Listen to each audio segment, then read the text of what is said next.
we have joining us in the next segment a woman doing great stuff in leadership and business. We'll be talking about thriving beyond the stereotypes. This is a conversation you don't want to miss. Stay with us.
Well, a new wave of female leaders is rising. It's great to see when it comes to the C-suite, the private sector, something we're also looking forward to seeing in governance. So while we wait on the governance bit, let's talk about the women doing great stuff in the private sector. We have joining us Ife Okafor, an IT professional, parenting educator, and a wholeness coach.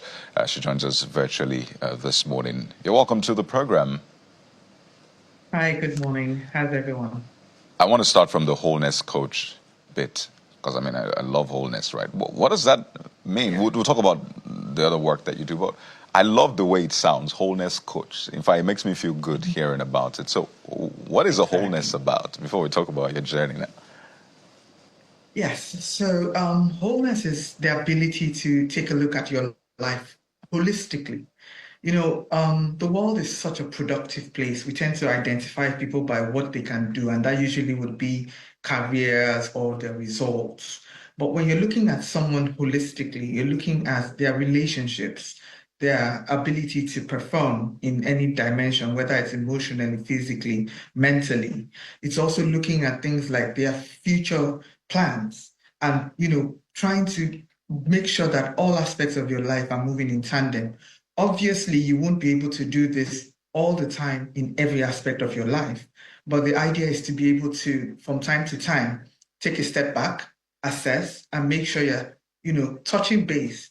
Someone calls it airing out the different rooms of your life, so that as you win in the boardroom, you're winning in the home, you're winning spiritually, you're winning in your finances, and so on and so forth. And so that's what we mean by wholeness. I love that. So it's like a 360 thing. You're not just thriving in one area, you're thriving 360.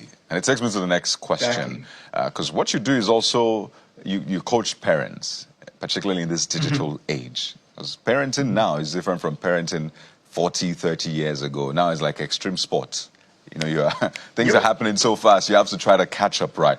And then, as a woman as well, you have your career, right? You have your own wholeness in that sense. Then you have your family, you have your marriage, and all of that. So first, let's talk about the parenting bit, because I'm also interested. You have parents who are still grappling with how to speak to some of their children who are traumatized as a result of the UTME examination, who are trying to find a balance with technology, whether to stay online or offline, give them a phone or not, give them a tablet, allow them use the internet. It's a whole lot of issues that parents have to grapple with. There's also the puberty bit, helping them understand, your sexuality and all of that. So maybe we'll start from first your impression of how tough parenting is now compared to then, and some of the skills that parents need today. You coined it rightly. Parenting in the 21st century is more akin to an extreme sport. And the reason is this. There's a study that I participated in, or I read some time ago, where they were measuring like the differences between generations when it came to parenting.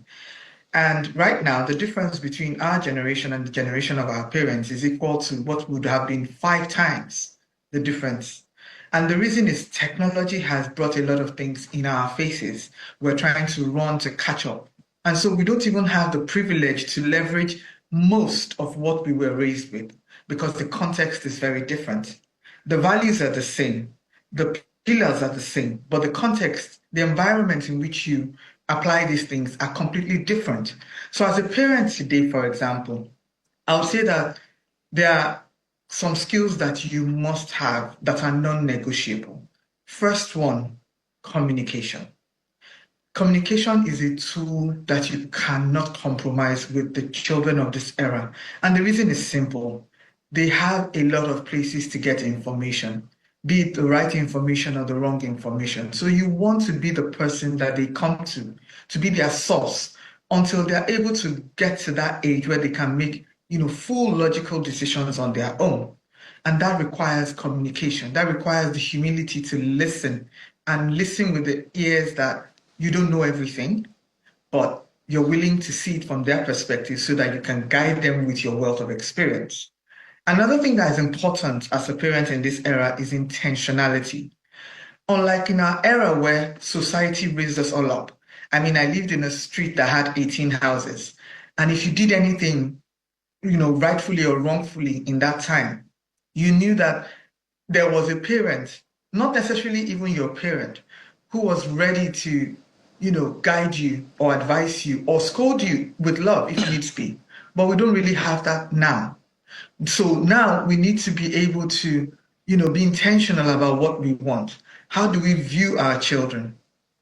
How do we, want to make sure that they are able to grow to the fullest potential? And how are we ensuring that that is happening? And then for me, because I'm Christian, if you do not have God on your side, then it's really gonna be tough. That's all I can say. Be it Christian, be it Muslim, you just need to have that higher being who is keeping you grounded. So those are my top tools. There's a lot to glean from you. In fact, as a matter of fact, there are certain things I would like you to speak. So, as far as the issue of parenting and all of that is concerned, but just to fix a bit of some issues, technical issues, let's just take a quick break. We'll be right back. All right.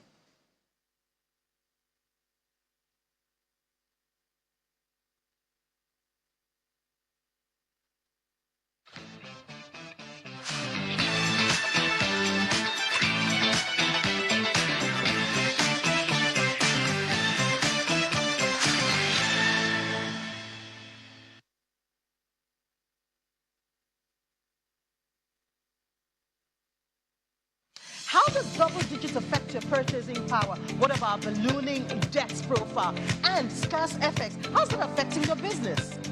The federal government is turning to the money market to fund these deficits. Are yields contracting or expanding? Is this a good buy for you? Inflation drives MPC decisions and affects sentiment at the equities market. What is happening to your investment? Or would you rather go digital? We track all the volatility in the crypto market. Get the answers from the business team every weekday at 1 p.m. on Business Incorporated, only on Channels Television.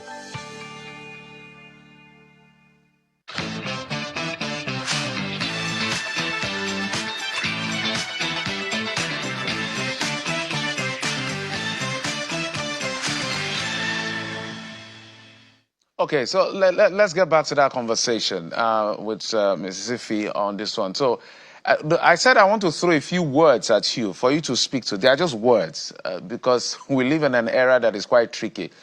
And this particular one is both for the children and for the parent. The word is focus. That's a huge word in this era. In an era where you have instant gratification, there's a lot of information coming at you. It is really difficult to focus. Now, for the parents, I mentioned that you have to be intentional. That's another way of saying you need to be focused. And the only way you can be focused is if you know what your long-term plan is for yourself, for your family, for your children. You need to view your children not as you see them today, but as you want them to be. Because what that does for you is it helps you tune out the noise. If this is not working in the agenda we're working towards, then we just keep it on the side and we focus. Now, for the children, I tell parents that they greatly underestimate the pressures that children are going through today, be it bullying, be it drugs, be it alcohol, be it screen time, be it just even trying to be yourself, your identity. And the challenge, the major difference between our era and this current era is that for most of these things, you had to go to it to encounter it, and then you had to make the choice. For the child of today, it comes at them, especially if they're a child who's online, whether social media, whether school, as long as they're online, the chances of these things coming to them is very high. And so again, it comes back to the parents. What values are you giving your children so that they have those as anchors to be able to resist what is not their business? Secondly, what life skills are you giving your children? And I'm not talking about the statements we used to say, those fallacies that we would say, oh, if you look at a young man, you'll get pregnant.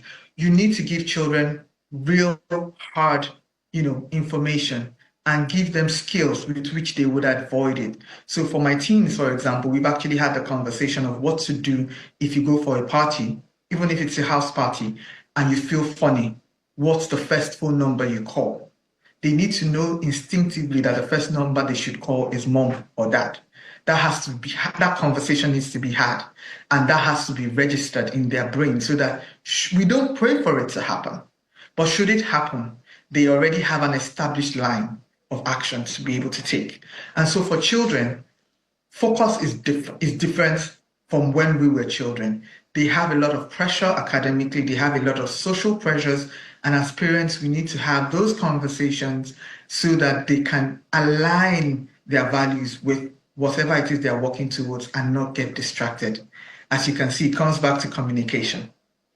All right, the next word before Kaide comes in is the word finance. The reason and this is just for parents, because there's a lot that goes into chasing money. And the opportunity cost sometimes is quite detrimental. So I would like you to speak to that as well. This is a tricky one because, whether we like it or not, money makes the world go round. Money eases some problems. But the thing as a parent is you need to weigh what is important to you, what is valuable to you, what are your priorities. If your priority, for example, is to ensure that you have a wholesome relationship with your children in 20, 30 years' time, then it will give you some perspective as to that deal that you're chasing or that thing, that comfort you want to give that child. It's relative.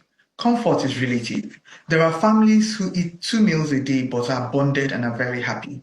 And there are families who have everything at their disposal, but they're barely even having conversations. It's not easy. It's not as clear-cut as what I said, because whether we like it or not, we must earn a living. We must make sacrifices. But how you make those sacrifices and what you're sacrificing is dependent on what you want to achieve in the end. It's a really tough one. And I imagine, right. I say it's a really tough one, and I imagine that parents have to just juggle some of these issues from time to time. But what is the future looking like for you when you look at the dashboard in that sense? Because I know they always tag generations as Gen Alpha. Millennials were the big thing then. They were the very tough to deal with generation. Then Gen Z came and they said, millennials, we're sorry. We apologize for thinking you were tough, because Gen Zs they take it up a notch. Then there's Gen Alpha. There's another generation, and there's a lot of talk around sexuality, for example. There's a lot of cross-cultural, there's a mix. You have young people watching content from certain countries in Asia, for example, and they want to imbibe that culture. There's also the challenge of sexuality, what they're being taught in school. Is there something to introduce them to early and tell them it's just male and female for us? Or just allow them explore and find their way. So really, I come back to the question of the future. What does the future look like for you when you look at all of these issues? Well, I see 2 trajectories, and one would be if we didn't take intentional action, and the other would be if we took intentional action today. And that is what has inspired me to get involved. So if we don't take action, then we're going to have a generation that did not have all the information and have made lifelong decisions based on perception, not necessarily reality. But if we do take action, and when I say take action, I mean in our homes, because every family is a building block of society, whether it's national society, whether it's the world at large. If we begin to take action in our homes, if parents understand what exactly they're dealing with now and are not left in the disillusion that they're raising children the way they were raised. No, you are not. You are raising children living in a completely different world where something as little as identity is up for grabs. And so if as a parent you've not established firmly in your home what identity looks like, what values look like, what legacies you're hoping to leave with your family, and ensuring that your children understand where they come from and where they are going to, then I'm sorry, but what you see is what you get. And because the competition out there is just too much. The competition is too much. And you can't really stop the competition, but you can empower your child to be able to, live in that environment and thrive. People are already doing it. We have, like you said, we have the millennials, we have the Gen Alphas, we even have the Gen Betas who have started this year. With each passing generation, the length, the duration of each generation is shorter because technology is changing the game. In as much as we say, oh, the Gen Zs did a lot of things, they, changed the game. We have different versions of Gen Zs. We have the Gen Zs who are rebellious because they are just rebellious based on what they see. They just want to push the boundaries, but they don't really have a direction or a cause. But we also have the Gen Zs whom I personally admire a lot, who are out of the box thinkers, who are well-grounded. Yes, they rebel when you look at it in the traditional sense, but they rebel because they're trying to push the status quo so that it can be better, it can be more inclusive. And so that's an example of two dimensions.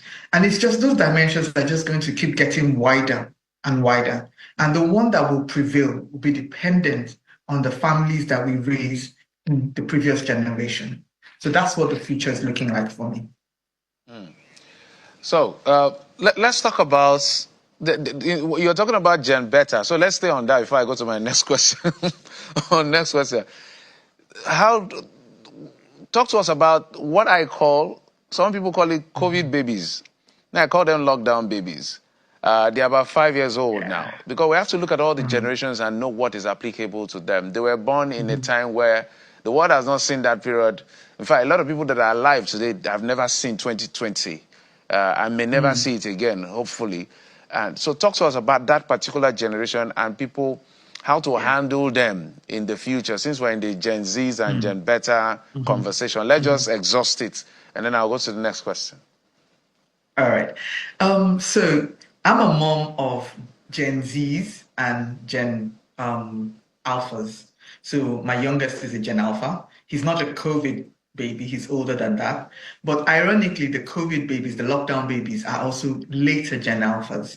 Now, again, that was a circumstance that was, foisted upon the world. And we can choose to lean into that fact that, hey, it was not my fault, I can't do much about it. Or we can channel it. So I tell people that while the world was going crazy about being locked down, not being able to achieve, for me, and I'm not saying this to minimize the disaster that happened. That brought a lot of psychological pressure on everyone, including myself. But for me, it was sort of like a blessing in disguise, a hard-won blessing, but a blessing, because it gave me the opportunity to be able to rejig my home for the future. It gave my husband and I the opportunity to intentionally spend time with our children. We schedule time with our children, holidays and weekdays and weekends and all that. But this gave us, ample bonding time to be able to have a lot of conversations, to be able to impact certain skills and knowledge that we wanted to, but we were pressed for time and we were trying to fit them into the different windows. And so for those younger children, I would say that if you're looking, it depends on the lens with which you look at them. They may be looked at, these children that are, doing, strange things. I don't know. This child just passed me, I can't cope with this child. Whatever, well, I will cope. I didn't kill my parents, so this child will not kill me. Or you can look at it from the perspective that, wow, this is an amazing child. This child has so many skills I can learn from.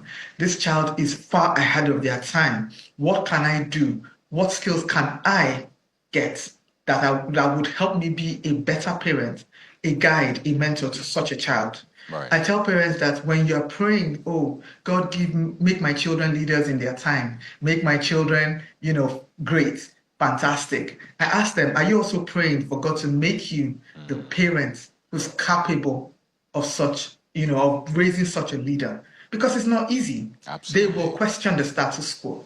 Are you ready to give the answers? That's such a vital point. We have about 30 seconds to close, and I just want to ask, are we spanking Gen Alphas, Gen Betas? Is that something on the table, or is it gone in a loving manner now? What's his conversation moving to around that? Why are you putting me on this table? I'm a Nigerian mom, so this is a very sensitive one. The truth is, it's no longer productive to spank, and that is not to say throw it away. There are certain circumstances, but it's usually very narrow, very well-defined circumstance. The policy I hold is you do not discipline if you've not had a conversation about that situation first, because you're sending mixed messaging. Did you give the child all the facts? If you didn't give the child all the facts, then why are they bearing the consequences? And consequences come in different forms. There are children whom you will spank and it will scar them. There are children whom you will spank and it will deter them. There are children whom you will spank and they'll say, look, any attention is attention. So, hey, let's keep it coming. Right? Yes. Oh, I've experienced all of that. This is a conversation that we must have again on a wider scale, and I must thank you so much. You've not disciplined if you've not had a conversation. Let the child have all of the facts. Amazing. Amazing. You see, this ended up being a very good table I put you on, right? We have to thank you so much. Thank you very much. Thank you very much. Thank you. We've been speaking to Ife Okafor on this one. We wish you the very best and other parents out there. Thank you. It was a pleasure to be here. I had fun. Absolutely. And we learned a lot as